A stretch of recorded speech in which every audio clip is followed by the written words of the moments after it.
You wanted the best. You've got the best podcast, the hottest podcast in the world. The Chris Voss Show, the preeminent podcast with guests so smart you may experience serious brain bleed. The CEOs, authors, thought leaders, visionaries, and motivators. Get ready. Strap yourself in. Keep your hands, arms, and legs inside the vehicle at all times, because you're about to go on a monster education roller coaster with your brain. Now, here's your host, Chris Voss. Hi, folks. It's Voss here from thechrisvossshow.com, thechrisvossshow.com. Hey, we're coming to you with another great podcast. We certainly, as always, appreciate you guys tuning in. We've got a New York Times best-selling author on the show. And some amazing authors have been part of the Gleanings book that we had on with Jarrod Shusterman earlier this month. You can catch that. I think it was October 9th, 2022. Their new book out with these two new authors is called Retro, and it's going to be out January 24th, 2023. We're already at 2023. Oh my gosh, it's 2 days before my birthday. So that'll be a wonderful birthday gift. You guys can pre-order now wherever fine books are sold, and be sure to send it out to me. Retro is the name of the book. It's by Sofía Lapuente and Jarrod Shusterman, who is the son of Neil Shusterman, who was on the show earlier this month, if I have that correct. And we're going to be talking to them about their amazing new book that's be coming out. Sofía is an author, screenwriter, and avid world traveler who immigrated from Spain to the United States to realize her dream of storytelling. Since then, she's received a master's degree in fine arts at UCLA, worked as a producer and casting director on the Emmy-nominated show, on an Emmy-nominated show, I should mention, and received co-author credits in Gleanings, the book that we mentioned before earlier. Jarrod is the New York Times bestselling co-author of the novel Dry, which he is adapting for a major Hollywood film studio with Neil Shusterman. He's also the co-author of the acclaimed novel Roxy. His books have received critical acclaim and multiple star reviews. Welcome to the show, Sofía and Jarrod. How are you? Hey, thank you. We are doing fantastic. We're super excited and stoked to be here. We're super excited to have you. So give us your .coms, wherever you want people to find you on the interwebs to just get to know you better. Yeah, I mean, best place to start is social media. We are at Sofie and Jarrod, which is at SOFIANDJARROD. And you can find us on TikTok, on Instagram, making fun, stupid, awesome, educational, crazy videos. It's the social media thing to do these days. The whole thing. Yeah. We even announced your guys' book on TikTok. We're trying to get the coolness of TikTok over there with the show. So there you go. So we've got everybody's.com. Do we? We got all that in the can? So what motivated you guys want to get together and write this book? Well, yeah, I'll start. I mean, for us, it was like whenever we're writing a novel, it's first starting with what is the thing and the kind of story that the world needs to hear, that we think the world needs to hear. And what is that first thing? Because then when you start from that passion, then all the rest of the story starts to come, but it comes in an organic way that's really, coming with a purpose. So for us, it was, we saw technology. We saw how people treat each other on technology, things that happen online with cyber. And we just wanted to talk about technology, how it relates to us, how to use it responsibly, how it's changing the world, how this is the first time in all of human evolution we have this thing in our hands that has access to the entire World Wide Web. And we're like, I know as Elon Musk once said, we're like technically cyborgs now, right? We have computers in our hands. It's just a little bit external. So yeah, what are we like? And we wanted to talk about that. What were you saying? I was looking at my phone. I was checking my notifications. I wasn't doing that. But no, I mean, you see people nowadays are just walking around looking at their phone. I remember when I first started going out to dinner and seeing, I was going out to dinner for a long time before that, but when I first started going out to dinner, I would see like whole families, just every family member's looking at their phone. Like no one's talking to you. They're just sitting there eating. And I'm just like, cyborgs. Oregon here, cyborgs. I kind of have a rule when I go out to dinner or go out to eat with people or hang out and stuff, put the cell phones down, and, have a human interaction experience. But I come from the old world before cell phones, where you used to have to dial the phone. And the screens were horrible on those phones, I must say. But it's kind of an interesting world. So give us an overview of Retro, your new book, and kind of some teasers of what's inside. Yeah. So Retro is essentially, imagine if there was a cyberbullying incident that happened at a high school. So the platform in which that cyberbullying incident happened is called limbo in our story. So imagine it like a TikTok. And they come to the school and they say, you know what? We want to make things right. If anybody can survive, you guys can survive 1 year without your modern technology, your phones, your smart technology, then we'll give you a scholarship for whatever school you want. You can make it the whole year. So it's called the Retro Challenge. And it becomes fun. People are listening to old music, driving old cars, dressing, going to the thrift shop. It's this fun thing. And they're learning how, the mall's becoming cool again. And then new contestants start to disappear. And the main character, Luna, realizes that if she doesn't solve this and figure out why people are disappearing, then maybe she might be next. And it becomes a thriller. And it's just fun. The whole point of it is to be fun. We want to have a message, but it's got to be fun first. Yep. It's got to be entertainment first. We know the world needs happy endings. So we're here to give you all the fun and good retro vibes. There you go. Well, usually stuff from the retro world disappears, but that's because it's old and dying like me. 20 years old is technically retro. So we are definitely retro. There you go. There you go. So did you guys decide to kind of frame the story around cyberbullying? There's a lot of that sort of stuff going on nowadays. Yeah, we totally framed it around the beginning. I think that is the reason why the whole book happens and exists. Like first we get we see an attack of cyberbullying, and from there is why the main protagonist does what he does. Limbo, the company, come to the school. That's when they choose that school to offer the retro challenge because it's happening in their platform. It's the impetus of the whole challenge. So yeah, the whole point was to talk about cyberbullying. Mm-hmm. There you go. There you go. So it creates an impetus, then would we call this a murder mystery? Well, that's fun. Thriller, mystery. I'm not going to talk more. Yeah. We can't, of course, tell everything when it comes to these novels and books and stuff like that. But do you think this is a book that's going to appeal to younger readers, maybe young teens, young adults? I think so, because it's not about teaching them, like, don't use your phone. Like, to be clear, I use my phone the whole day. Actually, our protagonist is all the time like, can't wait to get my phone back. Yeah. Let's be clear. Like, I think phones are amazing. I mean, right now we're, using a laptop to talk with you. Like, it's so stupid to go against that and send everyone to a cave. But I think many young people have suffered bullying, or they have judged themselves or feel little after seeing whatever video or image, and it's to appeal that. And to talk about technology is amazing. Just let's not forget that there is a human being behind every screen. That's the message. The message is not stop to use your phone alarm to wake up for high school. Mm-hmm. And it's good. Something that was really important to us was that everybody realizes, that there's a person with a beating heart behind every single screen. And I feel like we forget that all the time. Yeah.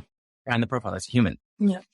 I've dealt with cyberbullying forever. I mean, I've had a YouTube channel for 13 years. I mean, the things that people will say on there is extraordinary, and you do get used to it. But I'm old enough by the time I became good at YouTube and we got viewership, I was in my, I think 40s or something. And so, I'm mature enough to be able to go, whatever, dude. But, I can't imagine trying to take it on when you're 12 or 10 or, a kid, and, suddenly you've got all this hate coming at you from random people on the internet, and, you're still forming your self-esteem and stuff. I can't imagine going through that, and stuff, especially, I mean, for me, when people write hateful comments on YouTube, I get paid. That helps me get paid.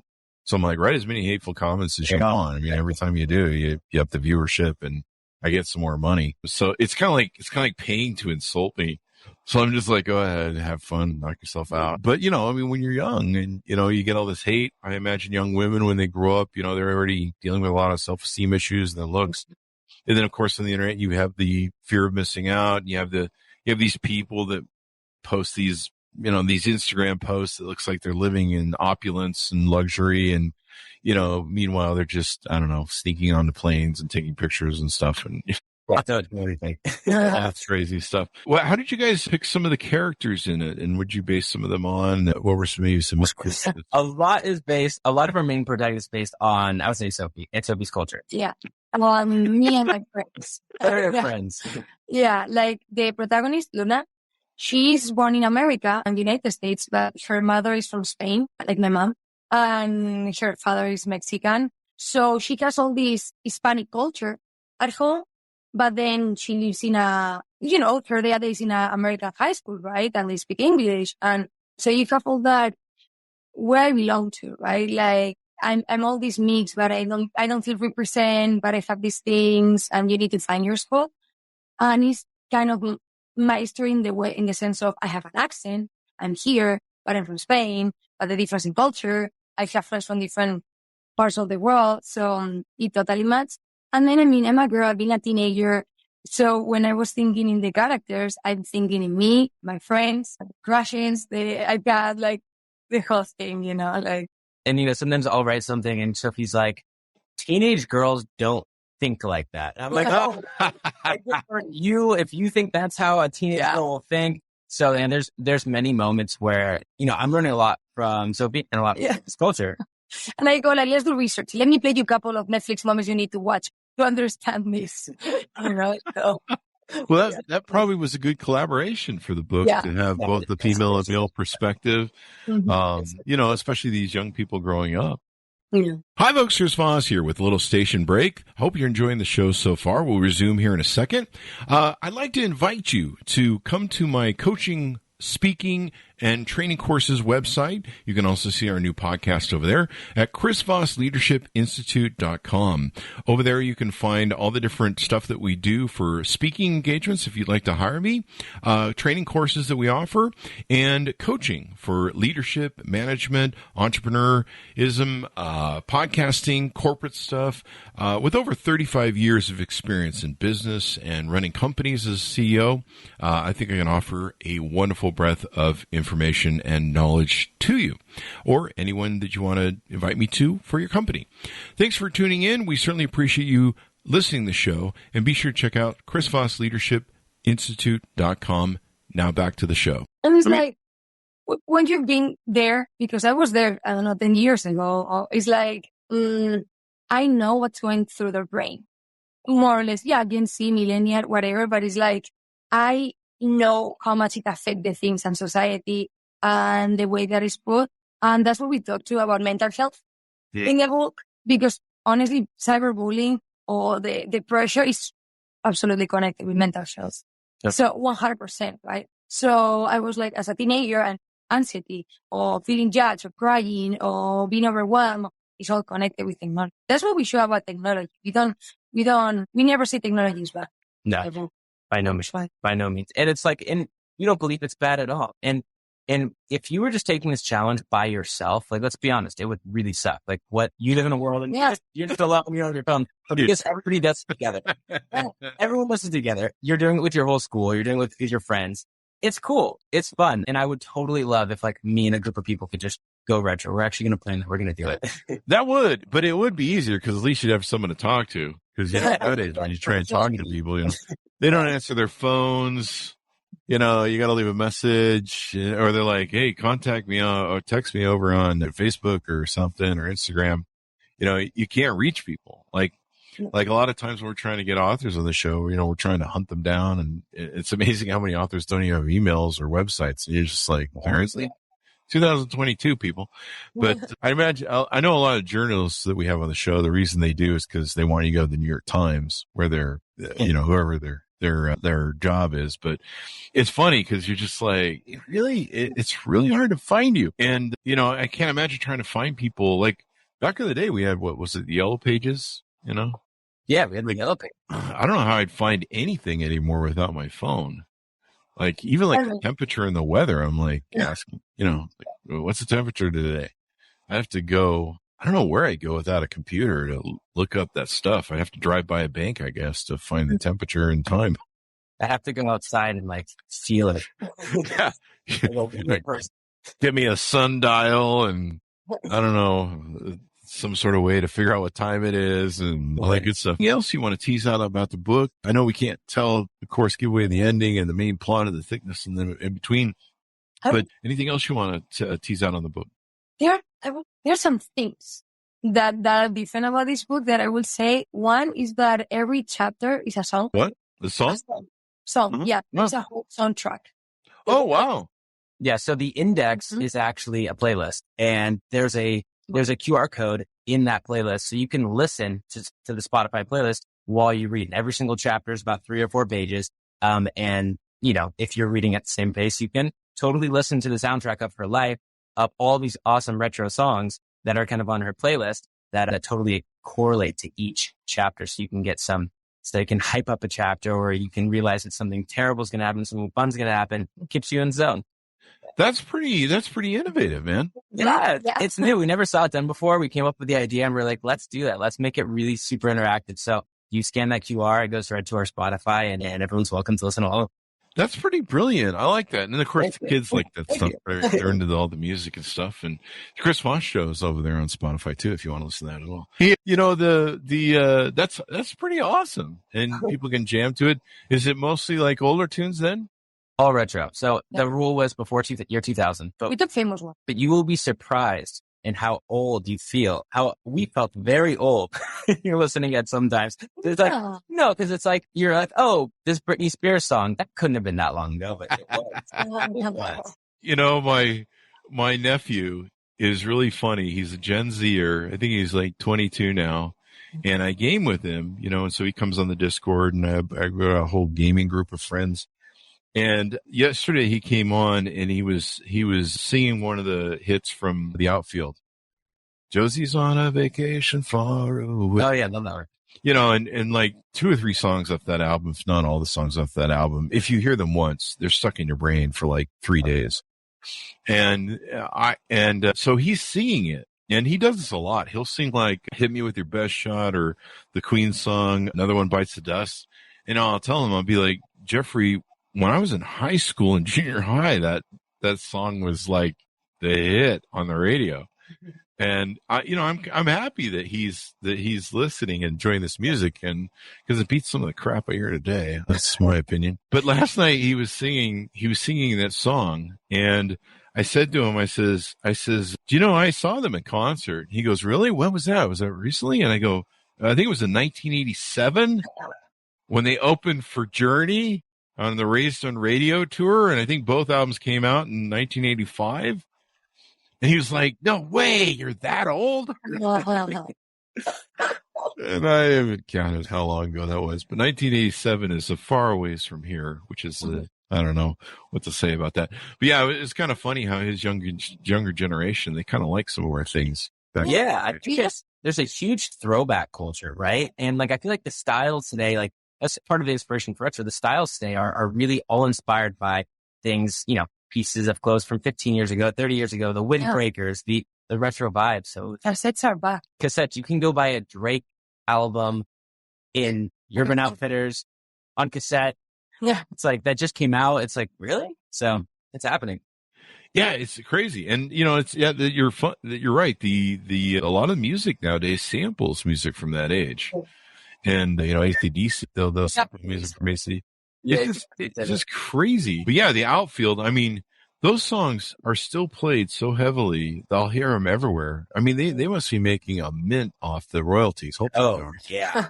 It's something that we did, we were trying to find songs. We're like, what songs are going to connect with everybody? So we actually went on YouTube and we were like, which songs have 1.5 billion views? Which songs really? Relevant that everyone's liking? And we were able to kind of see and sample which songs fit with our chapters based on things that are still really relevant. Yeah.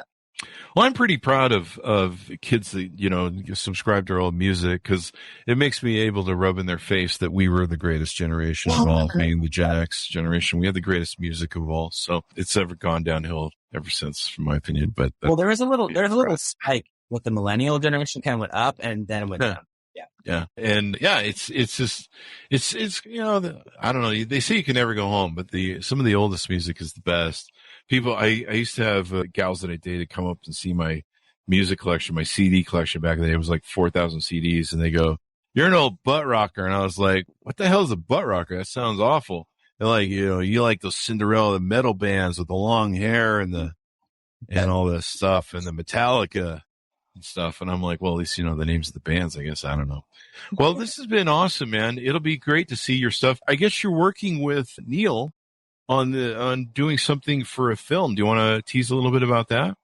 Yeah. I mean, the most recent thing that we have is Dry. And that was the first song that I wrote with my dad. It's under development right now. things are looking pretty good. You never know with the film world. It can take time, get traded hands between different studios, but that's really exciting. And then we are talking with many producers right now about Retro as well to see if that can be a motion picture or a series. We think it'd be better as a series. But yeah, it's all in the grind. I think Retro would, make a great movie. I mean, there's a lot of these younger kid movies that are coming out that are kind of dealing around the world. There was that horror movie that came out with Pete, what's his face from SNL. And it was basically, stuff that's kind of more the Gen Z genre. And it was about social media influencers and FOMO and them getting together and partying in these houses like they do. You see a lot of these house setups they do like with YouTube stars and stuff. And you're just like, okay, well, how could that go bad? And I could probably think of some ways, and evidently they document some in the movie. Sophia, anything else you want to plug before we go out? Any future projects or current projects you're working on? We're working in another 2 books. Get this book out and get it promoted, and hopefully maybe a movie deal out of it. There you go. Projects. There you go. Always projects, always the projects. So give us your .coms wherever you want people to find you guys in the interwebs. Right now, everybody goes straight to social media. You'll find everything you need. We have our website as well. Sophie and Jarrod, just to reiterate, SOFIAND JARROD for TikTok and Instagram. And then you go to sophieandjarrod.com.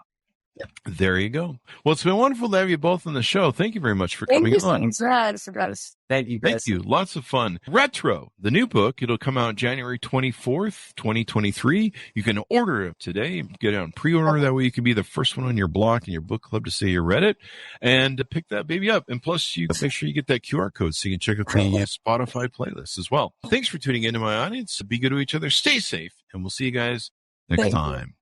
Thank you. Bye-bye. Bye. All right, that should have us out.